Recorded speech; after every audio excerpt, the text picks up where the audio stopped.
طواف کی 7 مختلف اقسام کی تفصیل کیا ہے اور کس ٹائپ کے طواف کے لیے احرام لازمی ہے اور کب احرام کے بغیر بھی طواف کیا جا سکتا ہے، کون سے طواف کے لیے کون سا خاص وقت مقرر ہے اور کس حاجی کے لیے کون سا طواف واجب ہے اور کب طواف سنت یا مستحب عمل ہے، تمام تفصیلات کے لیے ویڈیو کو مکمل دیکھیے۔ آئیے بنا وقت ضائع کیے ویڈیو کی طرف۔ بسم اللہ الرحمن الرحیم۔ السلام علیکم۔ طواف کے لغوی معنی کسی شے کے گرد گھومنا ہے۔ اصطلاح میں طواف کے معنی بیت اللہ کے گرد 7 چکر لگانا ہے۔ ایک چکر کو شوط کہتے ہیں اور طواف کرنے کی جگہ کو مطاف کہا جاتا ہے۔ طواف کی بہت بڑی فضیلت بیان کی جاتی ہے۔ اللہ تعالیٰ بیت اللہ پر ہر وقت 120 رحمتیں نازل فرماتے ہیں، جن میں سے 60 رحمتیں طواف کرنے والوں کے لیے، 40 رحمتیں نماز پڑھنے والوں کے لیے اور 20 بیت اللہ کو دیکھنے والوں کے لیے۔ طواف وہ عبادت ہے جو بیت اللہ کے علاوہ یعنی مسجد الحرام کے علاوہ دنیا کے کسی بھی حصے میں نہیں کی جا سکتی، لہٰذا زیادہ سے زیادہ جس قدر ہو سکے طواف کرتے رہیں، یہ نعمت ہمیشہ میسر نہ ہوگی۔ اللہ تعالیٰ طواف کرنے والوں پر فخر کرتے ہیں۔ طواف کی 7 مختلف قسمیں ہیں: طواف زیارت، طواف عمرہ، طواف قدوم، طواف وداع، نفلی طواف، طواف نظر اور طواف تحت المسجد الحرام۔ طواف زیارت یہ حج کا دوسرا فرض ہے۔ 10 ذی الحجہ کی طلوع فجر کے بعد کسی بھی وقت طواف زیارت کی ادائیگی ہو سکتی ہے۔ طواف زیارت کے لیے احرام ضروری نہیں۔ طواف زیارت کے لیے واجب یہ ہے کہ ایام نہر کے اندر ہو، نہ کیا ہو تو بعد میں بھی ضروری ہے۔ حج کرنے والے حجاج کے لیے رمی جمرات، قربانی اور سر کے بال صاف کرنے یا قصر کروانے کے بعد اگلی منزل بیت اللہ ہے، جہاں وہ طواف زیارت ادا کریں گے۔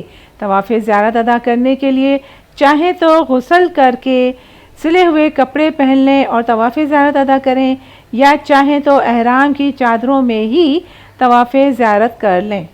اگر طواف زیارہ 12 ذی الحجہ کے غروب آفتاب کے بعد کیا گیا تو طواف ادا ہو جائے گا، مگر دم واجب ہوگا۔ البتہ خواتین کے استثنائی معاملات میں وہ 12 ذی الحجہ کے بعد بھی جب فارغ ہو طواف زیارہ ادا کر سکتی ہے، لیکن طواف زیارہ کا نہ تو کوئی بدل ہے اور نہ ہی یہ معاف ہے۔ نیز جب تک اس کو ادا نہ کیا جائے بیوی سے خاص تعلقات جائز نہ ہوں گے، طواف کرنے کے بعد ہی حلال ہوں گے۔ طواف زیارت کو طواف رکن، طواف حج، طواف فرض یا طواف افاضہ بھی کہتے ہیں۔ طواف زیارت کا طریقہ بھی عمرے کے طواف کی طرح ہوگا۔ اگر یہ طواف حالت احرام میں کیا جائے تو اجتباء بھی کیا جائے گا، اور اگر یہ طواف عام لباس میں کیا جائے تو اجتباء نہیں کیا جائے گا۔ طواف زیارت کے ابتدائی 3 چکروں میں رمل کیا جائے گا۔ طواف عمرہ میں 4 چیزیں لازم ہیں، ان میں سے ایک طواف ہے۔ احرام یہ شرط ہے، طواف یہ رکن ہے اور فرض ہے، سعی یہ واجب ہے، حلق یا تقصیر یہ احرام سے نکلنے کے لیے شرط ہے۔ عمرہ کا طواف حالت احرام میں ہوتا ہے۔ طواف قدوم یہ فرض یا واجب تو نہیں، البتہ بعض لوگوں کے لیے یہ سنت موقدہ ہے اور دیگر کے لیے نہیں۔ کن کے لیے سنت موقدہ ہے؟ آئیے دیکھتے ہیں۔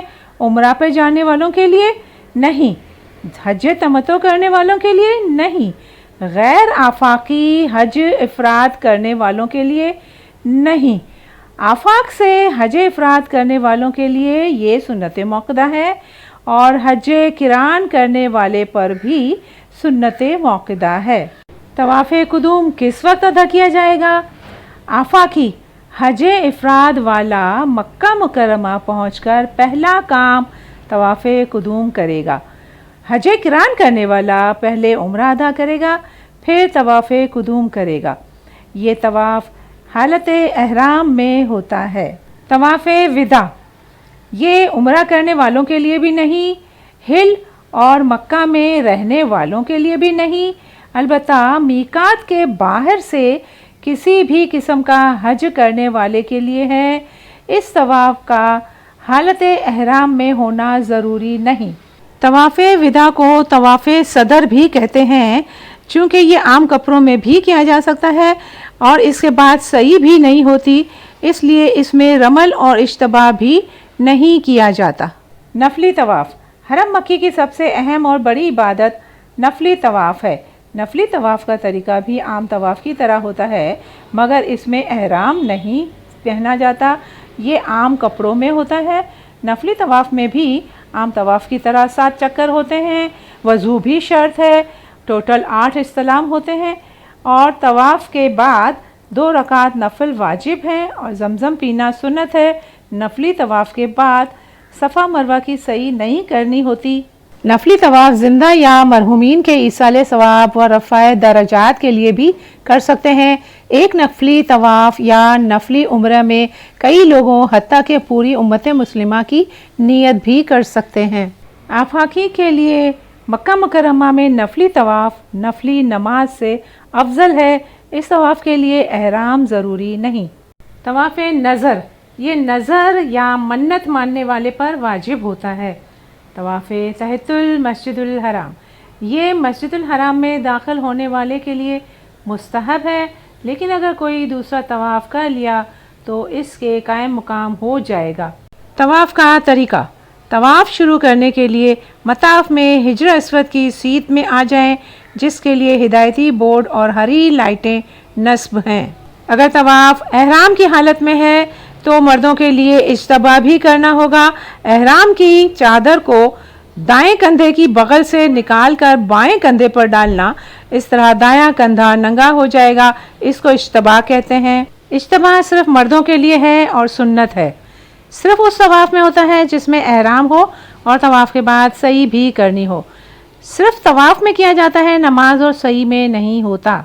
तवाफ़ की नीयत। तवाफ़ के लिए 2 चीज़ें लाजमी हैं, एक नीयत और दूसरा वज़ू। नीयत अपनी ज़बान में भी की जा सकती है। वज़ू और नीयत के बगैर तवाफ़ नहीं होगा, चाहे कितने ही चक्कर लगा लें। इस्तक़बाले हजरे अस्वद। हजरे अस्वद की सीध में खड़े होकर मर्द कानों तक और ख़वातीन कंधों तक हाथ उठाकर बिस्मिल्लाहि अल्लाहु अकबर वलिल्लाहिल हम्द कहकर हाथ छोड़ दें। ये इस्तक़बाले हजरे अस्वद है, जो तवाफ़ शुरू करने से पहले सिर्फ एक ही दफ़ा किया जाता है। इस्तलाम में हजरे अस्वद। हजरे अस्वद की सीध में खड़े होकर मर्द और ख़वातीन सीने तक हाथ उठाकर बिस्मिल्लाहि अल्लाहु अकबर वलिल्लाहिल हम्द कहकर हाथ चूम लें। ये इस्तलाम में हजरे अस्वद है। तवाफ़ कोई भी हो, पहले चक्कर की इब्तिदा में और आखिरी चक्कर के इख्तिताम पर इस्तलाम सुन्नत मौक़दा है, बक़ाया चक्करों में मुस्तहब है। इस्तलाम बोसा का मुतबादिल है। हिजर अस्वद पर हर वक्त बेइंतहा रश होता है, इसलिए बोसा लेने की बजाय इस्तलाम ही बेहतर है। तवाफ़ में खाने काबा के गिर्द 7 एंटी क्लॉकवाइज चक्कर लगाए जाते हैं। 7 चक्कर हिजरे अस्वद से शुरू होकर हिजरे अस्वद पर ही ख़त्म होते हैं। चक्करों को गिनने के लिए छोटी तस्बीह इस्तेमाल की जा सकती है। तवाफ़ में मुकम्मल खामोश भी रह सकते हैं और अपनी ज़बान में दुआ भी मांग सकते हैं। हिजरे अस्वद के इस्तलाम के अलावा पूरे तवाफ़ के दौरान खाना काबा की तरफ सीना या पुश्त करना जायज़ नहीं। रुकने यमानी का इस्तलाम नहीं होता। रुकने यमानी से लेकर हजरे अस्वद तक सूरह बकरा की आयत नंबर 201 पढ़ें। रब्बना आतिना फिद दुनिया हसनतों व फिल आखिरती हसनतों वक़िना अज़ाबन्नार। दुआ पढ़ते हुए हजरे अस्वद पर पहुँचने से तवाफ़ का एक चक्कर मुकम्मल हो जाएगा।